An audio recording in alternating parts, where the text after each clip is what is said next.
씨 방송에서 녹취를 네, 추가로 공개를 나왔어요. 했어요. 그래서 거기에 제 이름도 나오더라고요. 네. 고맙게도. 박상현 검사가 이재명 대통령에게 불리한 진술을 유도했다는 게 이제 서 변호사 측의 주장인데 이 녹취에 대해서 제가 이거 이쪽 먼저 야권에서 먼저 듣고 나중에 이제 민주당 측의 해명을 제가 듣겠습니다.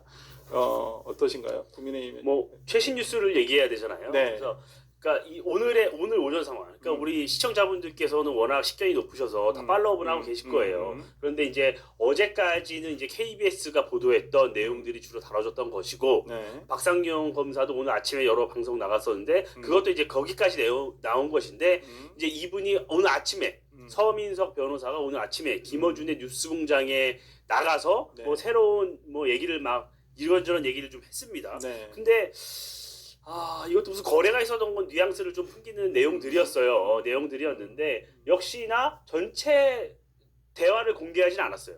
또 똑같아. 또 살라미로 잘랐어요.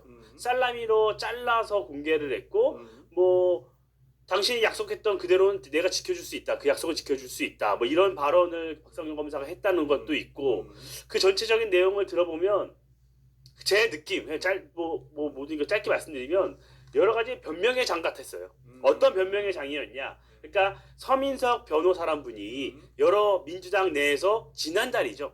바로 지난달에 쫓겨난 분이에요. 원래 정청래 대표의 법률특보를 맡고 있다가 이른바 친명쪽 개딸들이라는 그 강성 지지층이 아니 우리 이재명 대통령에게 불리한 진술을 하도록 강요했던 그 변호사가 왜 친청계로 정청래 대표의 법률특보를 맡고 있습니까? 라는 비판이 강하게 쏟아졌단 말이에요. 그러니까 지난달에 물러났던 분이에요.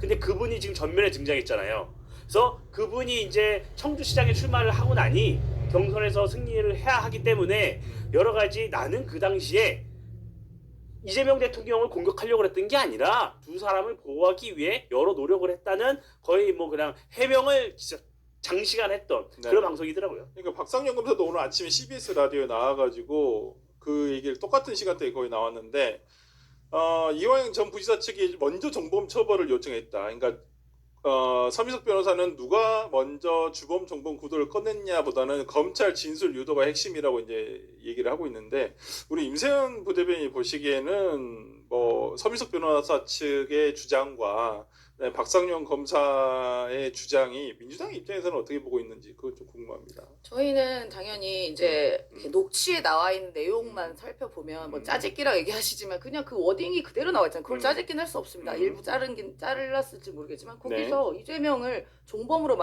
만들고 이화영을 종범으로 만들어야 된다는 워딩은 명확하게 나와 있는 거잖아요. 이재명 씨가 완전히 주범이 되고 이 사람이 종범이 되는 식의 자백이 있어야 저희가 그것을 할 수가 있고 이거 한마디로 다 된 거 아닙니까? 저희는 이거 한마디로 다 됐고 나머지는 이제 부차적인 것이 계속 나오는 것이라고 보고요.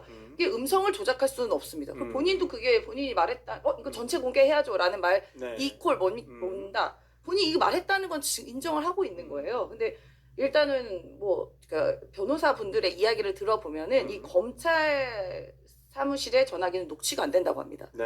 근데 이제 서민석 변호사 같은 경우 녹취가 됐겠죠. 그럼 이 전체 원고는 서민석은 갖고 있고 박상영은 없다라는 게 성립이 되는 거 아니냐. 그래서 당시에 이게 또 시간도 오래 걸리긴 했지만 박상영 검사 같은 경우는 본인이 무슨 말을 했는지 모를 수도 있다라고 좀 추측을 하는 게 있고요.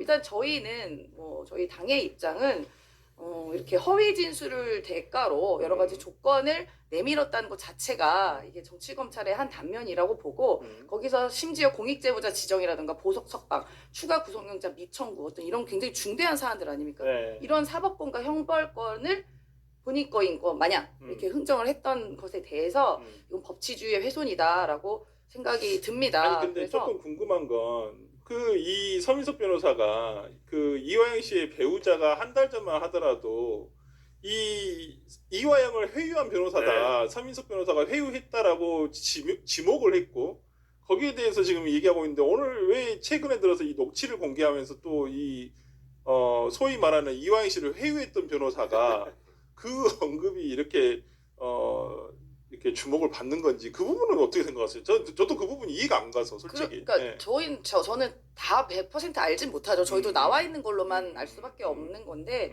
일단은 회유라는 걸 했다는 것은 검사의 말 듣고 회유한 게 아니냐라는 의심을 하고 있는 거죠. 그리고 그 과정에 이 통화 녹취가 있는 것이고 그렇게까지만 판단을 하고 있습니다. 아, 근데 이제 지금 박상현 검사가 이제 얘기를 하는 것은 주범 정범 얘기 부분은 서민석 변호사가 제안을 했다라고 이제 박상현 검사는 얘기를 하고 있고요.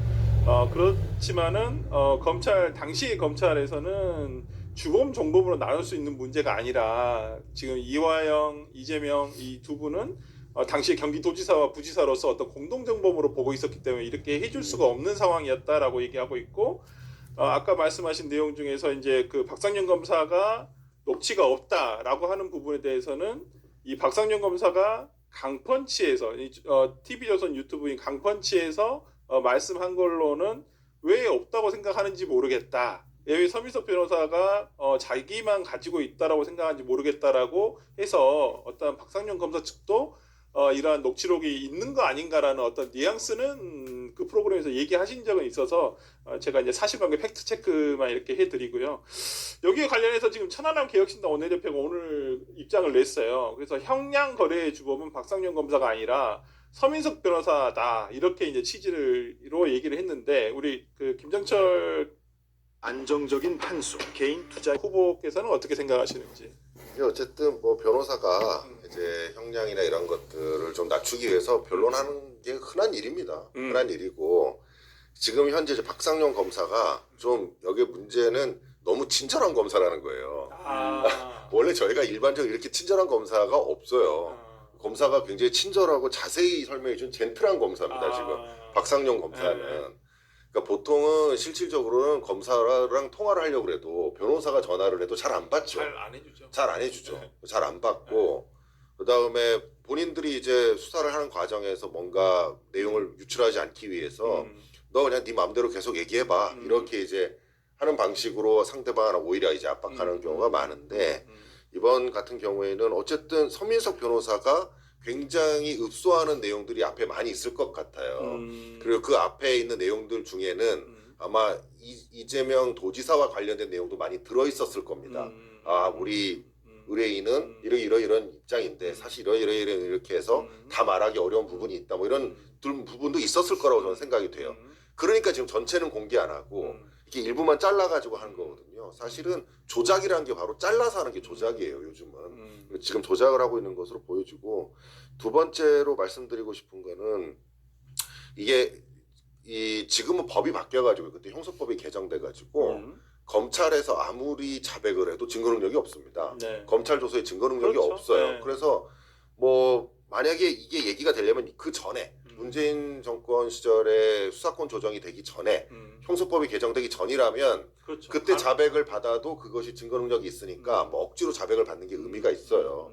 그런데 지금은 요 당시에는 아무리 자백을 해도 그렇죠. 그냥 증거로 쓸 수가 없기 때문에 사실은 그렇게 억지로 자백을 받아낼 이유도 없습니다. 그러니까 이제 그런 측면에서 봤을 때는 전 박상현 검사가 말하는 게 훨씬 더 신빙성이 있고 타당하다고 생각합니다.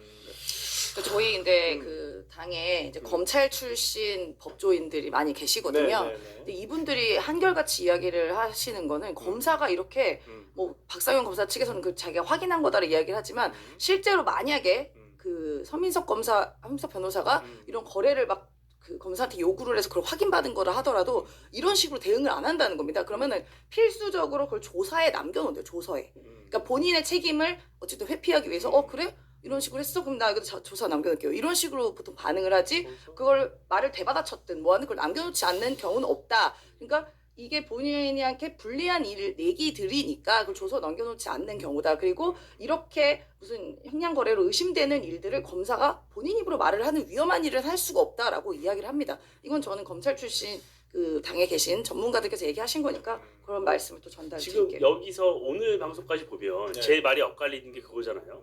그 박상현 검사는 아니 이런 형량 거래 관련된 내용은 서민석 변호사가 먼저 나에게 문의를 한 거고 그 문의를 해왔기 때문에 나는 아니 지금 자백이나 이런 요소가 요건에 충족되지 않기 때문에 그렇게 종범이 될 수가 없다라고 설명을 한 거라는 거잖아요. 근데 이 서민석 변호사는 오늘 여러 가지 해명을 보면 본인이 처음에 이제 공판 담당하러 들어갔을 때 네. 이미 이화영 씨가 이미 이 발언을 했을 때였다. 네. 나는 뒤늦게 알았고 이 부분을 나는 방어하기 위해서 이런 전략을 쓴 거다라는 거잖아요. 그리고 본인이 먼저 그렇게 접근하지 않았다고 변명을 하고 있잖아요. 이게 가장 큰 차이예요. 그러면 그 여러 통화 녹취가 있으면 그 통화 녹취에 남아있을 거 아니에요. 저는 원본을 공개하면 될 일인데 원본 텍스트를 공개하지 못하는 이유는 결국에는 본인도 약점이 될 만한 부분이 많기 때문에 못하는 것이고, 공개한 거 본인이 쭉 있을 거 아니에요, 녹취 파일이. 근데 처음 공개한 건 6월 19일 거였어요. 6월 19일 거였는데 오늘 공개한 건 또 5월 25일 거예요. 그러니까 원래 정상적이라면 처음부터 공개하는 게 맞아요. 아니 처음에 내가 갔는데 이런 얘기를 했고 그 다음에 얘가 이렇게 응답을 해서 내가 이렇게 응대를 했고 이렇게 나가야 된단 말이에요. 근데 6월 19일 거를 먼저 공개한 거는 그게 제일 자극적이라고 생각을 했겠죠. 근데 그 이후에 박성현 검사가 해명을 하기를, 아니 6월 19일 때는 이미 이화영 씨가 이미 이재명 지사에게 보고했다는 진술을 이미 완료한 상태였다. 회유와 협박을 할 아무런 동인이 없었다라고 또 해명을 했잖아요. 그러니까 5월 25일을 또 찾아서 자른 거예요. 그래서 또 해명을 하고, 저는 앞으로도 계속 이렇게 본인들이 불리한 상황에 처하면 계속 살라미를 잘라서 할 거기 때문에 통을 공개하기 전까지는 이거는 뭐 납득이 어렵다.